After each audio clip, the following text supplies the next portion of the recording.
It's no doubt it's getting harder and harder to get your own piece of the American dream. With banking and finance regulations, government getting involved more and more, the land of the free is becoming the land of the regulated, and these schemes for property ownership are becoming more and more prevalent. I'm not sure they ever were legit, but I think that's a debate you can have.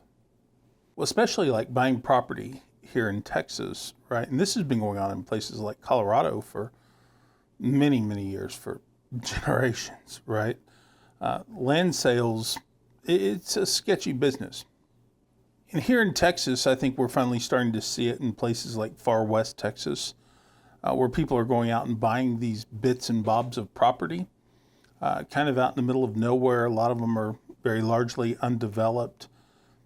You can get them somewhat cheap for a little corner of land, ranging up to some pretty expansive ranch land. They're owner finance. They are fairly easy to get, no income, no background verifications, nothing like that. There's not a lot you have to do to get this land, just pay these hawkers a little bit of money. I mean, like I say, you can get some of this property from completely off the grid kind of things, all the way up to these really vast and expensive ranches, and they go anywhere from a few $1,000s, $3,000 to $5,000 for a little sliver of land, all the way up to hundreds of thousands of dollars. You may be hard to find things like roads, water, electricity. I think nowadays you're kind of tempted that you can bring your own water, your own solar, electricity, wind, whatever, renewables. It appeals to a certain demographic, but it's not always reality.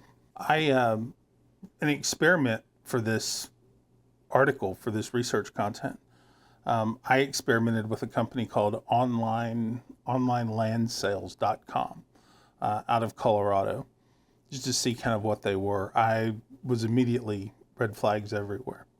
You could tell that this guy's never probably laid eyes on any of this property. There were a lot of Google images, stuff that he, hijacked from Google Earth, whatever, right? Showing these parcels. Does a pretty good job of making himself sound legit. But if you go and you look at some of these videos, you think, oh my God, this guy is like, you'd run from this guy, right? There's no way you'd trust this bastard. Well, apparently a lot of people do. So I went through there, and there's this deal where you pay just a few bucks, to sign the deed, and all this stuff.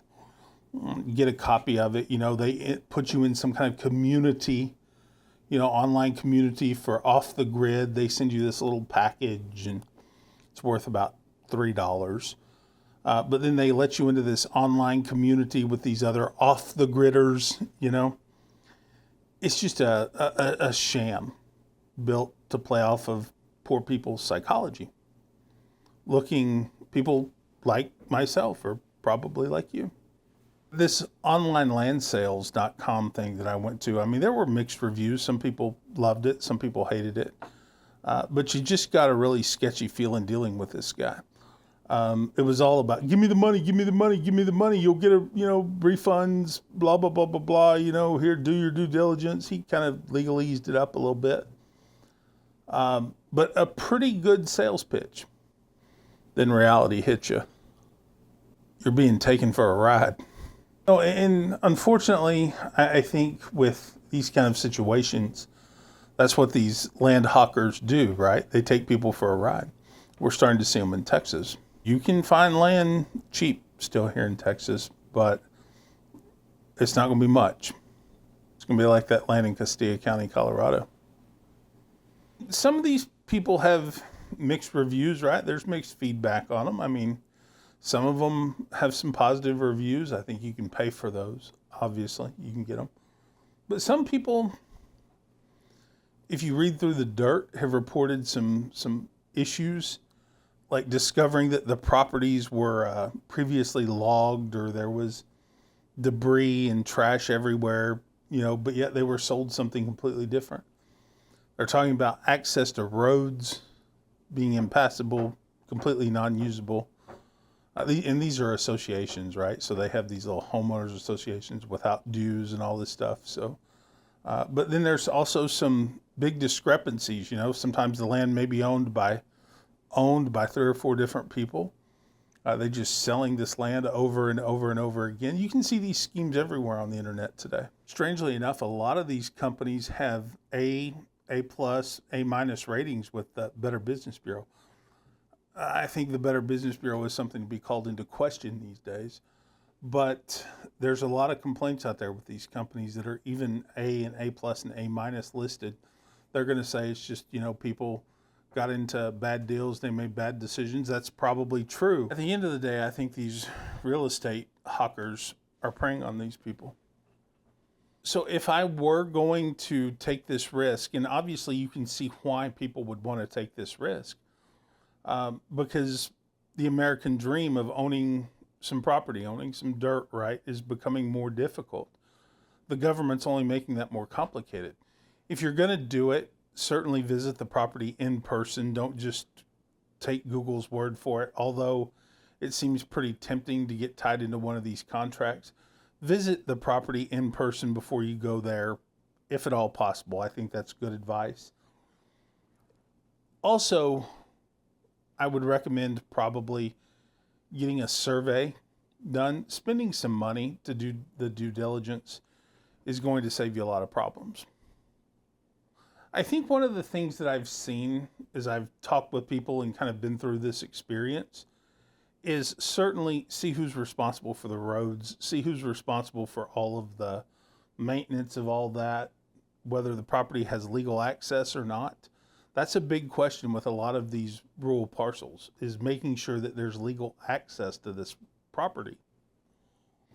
Most of this property, like I say, doesn't have water, doesn't have electric, doesn't have sewage systems, and you may not be able to get it. So that's something to look for sure. Look through some of the deed restrictions. Okay, you can go to the county clerk's office, look through the deed restrictions, see if there's any homeowners associations, rules that may affect how much you can use the land. This is something to look for. And I think if you can afford it, consult with a local real estate attorney. Now, that's going to cost you a little bit of money, but if you're serious about buying this, you're going to have to do some of this due diligence.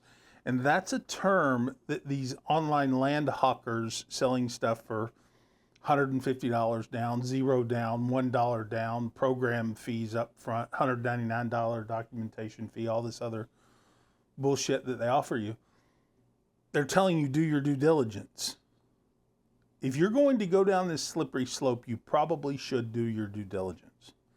And that means consulting with a local real estate attorney where you intend to buy the property. Over on Substack, mattpierceblog.substack.com, I'm going in a little bit deeper on this American dream, people buying this land out in the middle of nowhere. Be sure to check that out.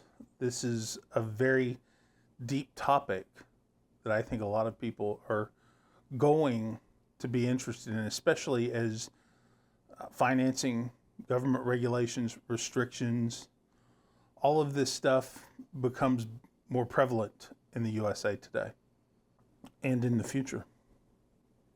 This stuff is very difficult. Nothing's as easy as it seems. And we're starting to feel the effects of it here in Texas. I'm Matt Pierce. Thanks for coming along.